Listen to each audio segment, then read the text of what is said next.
Oi, eu sou a Jaco Conceição, esse aqui é meu canal Coletivo de Gege, um espaço de letramento racial. Eu queria muito fazer um vídeo hoje, dia 20 de novembro. Hoje é uma data coletivamente celebrada, pensada, espizinhada, desejada, odiada, mas é uma data simbólica que fala muito sobre os processos de construção coletivo que nós, enquanto pessoas pretas, temos buscado empreender no Brasil. Mas eu não queria fazer um vídeo contando a história do 20 de novembro, porque esse vídeo já existe no canal.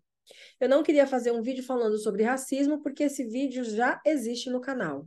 Eu não queria fazer um vídeo sobre o mito da democracia racial, porque este vídeo já existe no canal.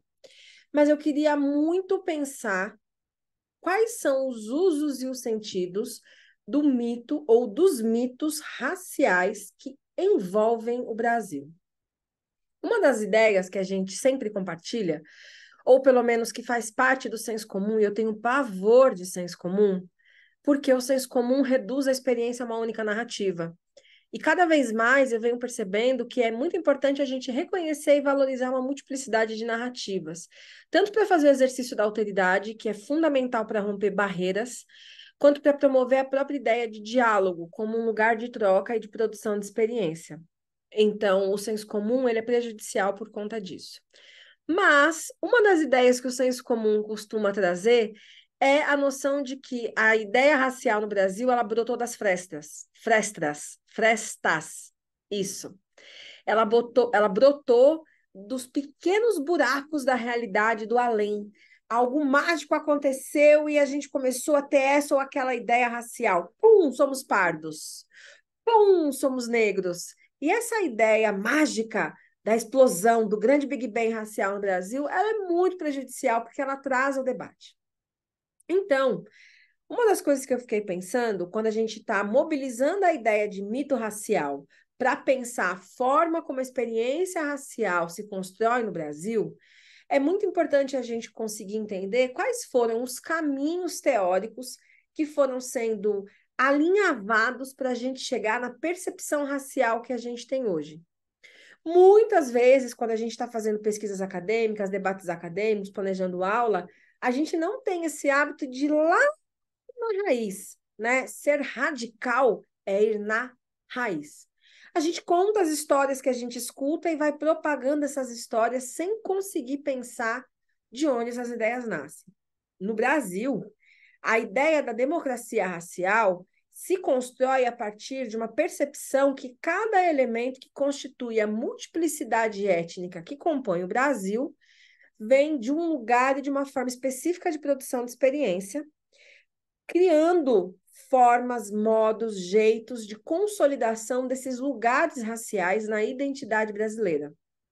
A ideia da neutralidade racial como um valor fundamental da democracia brasileira é um dos principais pilares dessas confusões que a gente gere, desses booms instantâneos de formas e de ideias de pensar a racialidade no Brasil. Então, é, a forma, as percepções que a gente tem produzido sobre isso fala muito da forma como a própria vida se organiza no Brasil. No meio disso tudo, tem um cara, um sociólogo, antropólogo antigo, um homem branco, para variar, chamado Roberto da Mata. O Roberto da Mata foi um cara que se dedicou muito a estudar a cultura brasileira e ele era um cara que, na sua época de produção, de escrita, de vida, fazia oposição a essa ideia da naturalização racial prevista no Gilberto Freire. A gente tem, nesse mesmo período de produção teórica, grandes intelectuais brancos que vão opor ideias entre si. Então, o Gilberto Freire, ele é um sociólogo, um antropólogo norte-americano. Oh, meu Deus do céu, me desculpa. Ele é um antropólogo pernambucano, mas que fez a sua formação em antropologia cultural nos Estados Unidos, na Universidade de Colômbia, sob orientação do Franz Boas. E a gente vai ter o Roberto da Mata, que não sei onde se formou, deixa eu olhar no Google.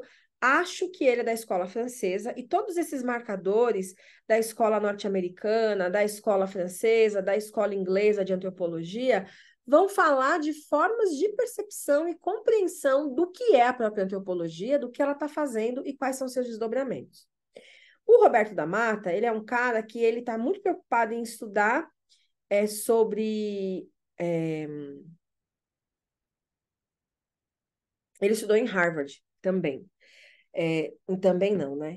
Ele é posterior ao Gilberto Freire, mas a ideia freiriana de democracia, posterior do ponto de vista cronológico, a ideia de democracia racial freiriana vai percorrer durante pelo menos umas 5 ou 6 décadas a sociologia brasileira, sobretudo no que diz respeito aos estudos afro-brasileiros, e o Roberto da Mata vai então contrapor essa ideia com um estudo que ele vai fazer sobre o carnaval. Porém, o Roberto da Mata, deixa eu voltar umas casas para a gente entender.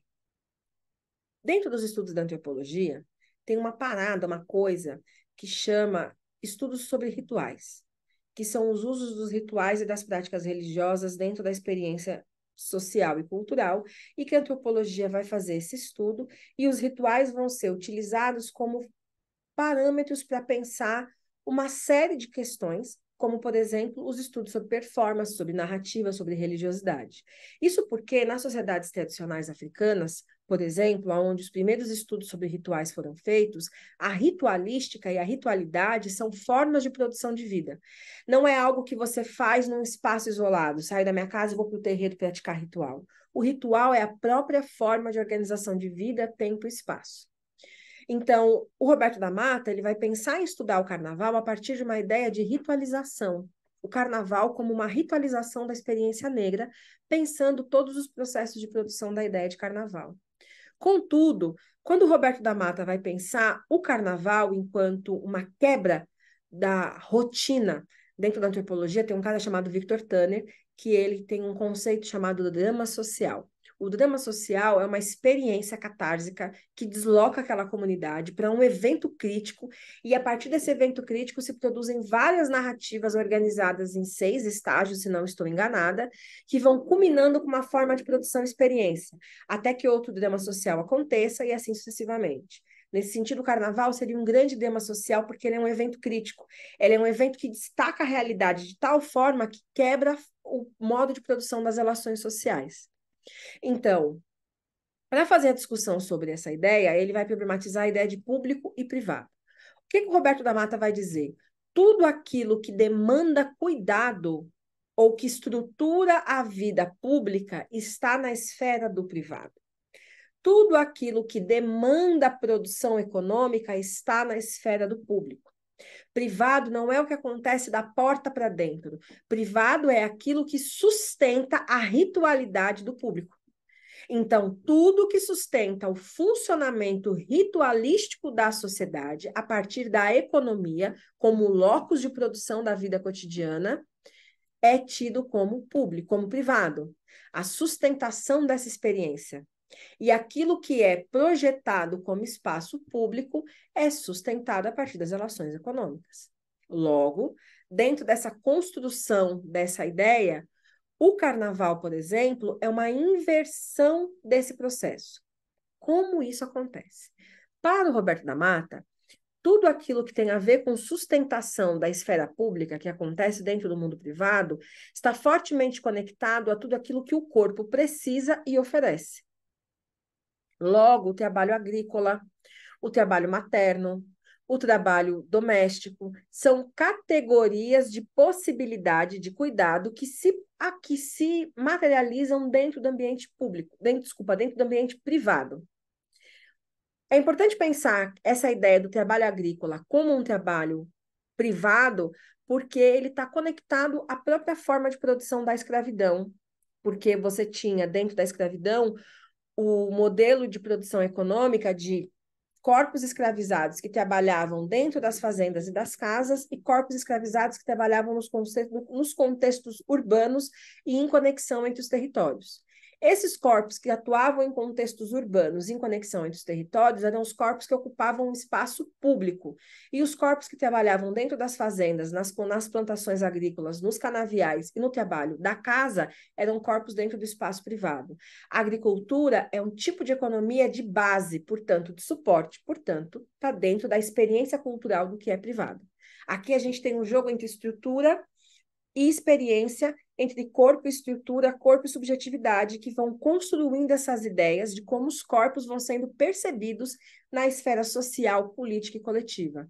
Logo, se o mundo do comércio, o mundo da transação, das transações econômicas e das relações políticas acontece fora de casa e ele é ocupado pelos homens brancos, é natural que na organização do mercado de trabalho no Brasil a gente tenha homens brancos ocupando os postos de tomada de decisão.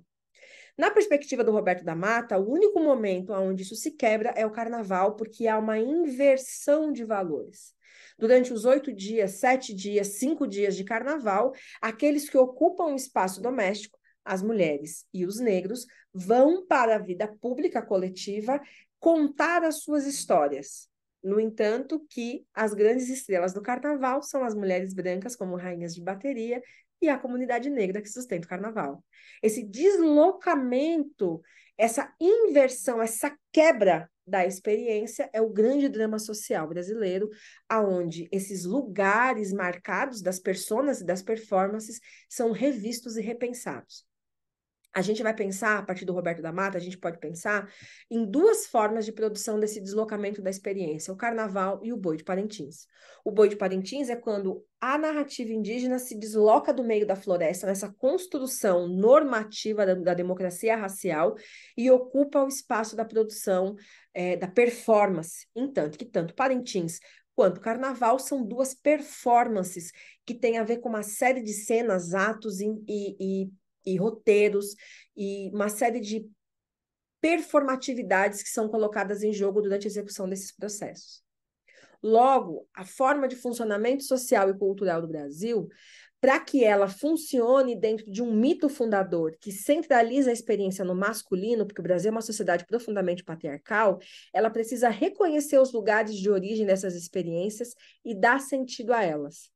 Mesmo nas empresas, nas grandes corporações, você tem experiências que são destinadas ao lugar do cuidado, como, por exemplo, recursos humanos. E, na maioria das vezes, o recursos humanos é composto por profissionais e profissões femininas que estão na esfera do cuidado. E em toda a estrutura das instituições brasileiras, a gente vai ter a esfera do cuidado e a esfera do político. No judiciário, a esfera do cuidado é as assistentes sociais. São elas que fornecem para o judiciário e as psicólogas o repertório necessário para a execução da lei, quando, por exemplo, a gente pensa na vara de família, ou a gente pensa no processo de condução do regime penal e uma série de outras ações. Tudo isso para a gente pensar que essa narrativa, quem é que vai problematizar essa narrativa pela primeira vez? A Lélia Gonzalez. Ela vai dizer que o trabalho doméstico ele não é um trabalho de cuidado, ele é um trabalho produtivo, porque ele dá base para a produção econômica fora do ambiente doméstico. Sem o trabalho doméstico, é impossível a produção de uma economia. Ela está falando isso antes da Silvia Federici. Ela está falando isso antes das feministas marxistas dos anos 70.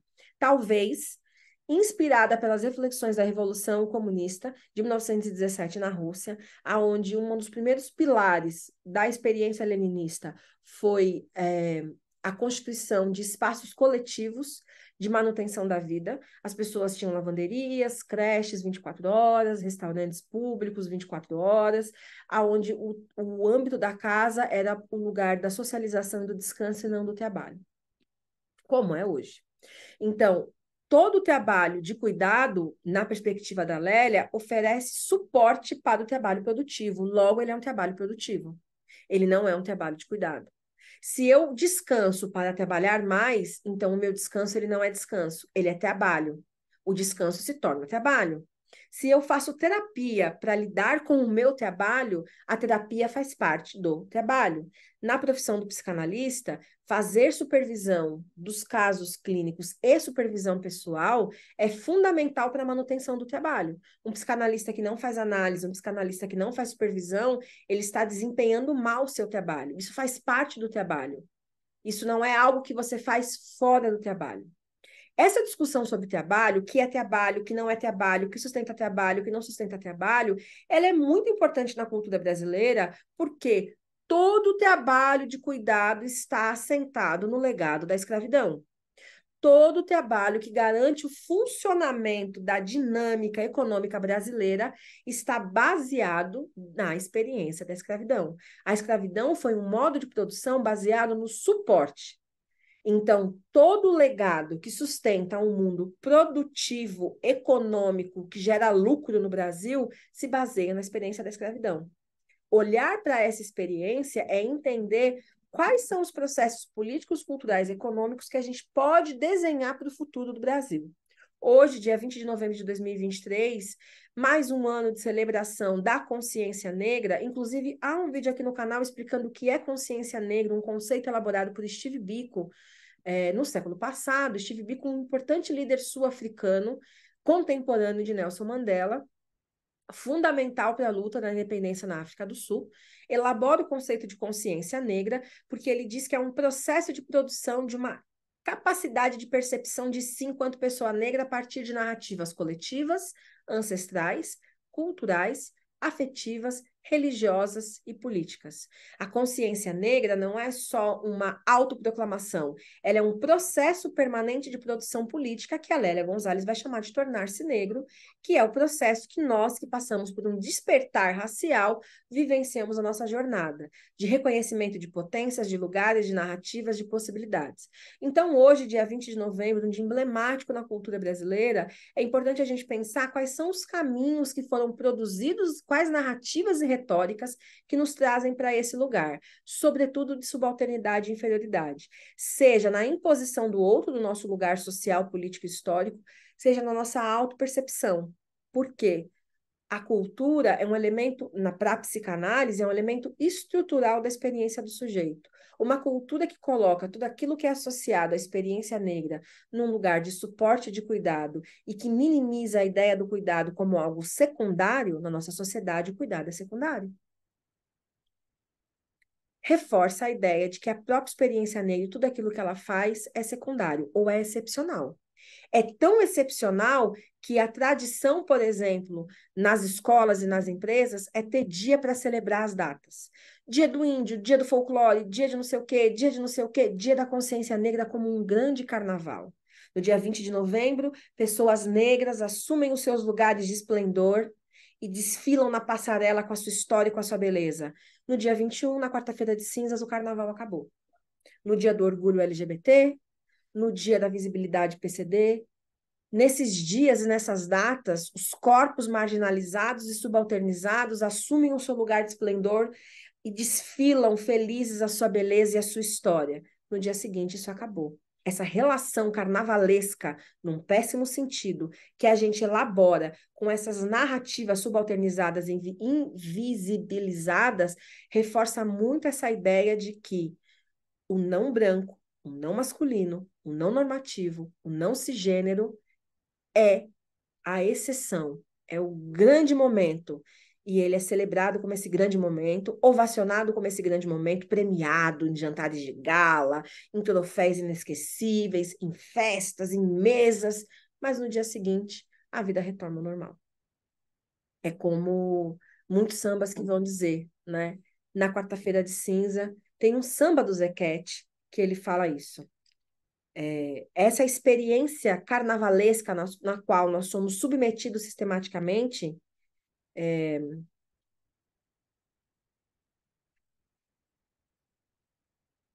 eu quero achar a música do Zequete. Essa experiência carnavalesca que nós somos submetidos cotidianamente, sempre colocados nesse lugar da exceção, do espetáculo, o grande espetáculo, um evento, nós somos um grande evento, só reforça essa ideia de que nós estamos fora da experiência social, tal qual o drama social, como o Victor Turner vai trazer. Nós estamos fora da... Eu vou achar essa música, peraí. Nós estamos fora...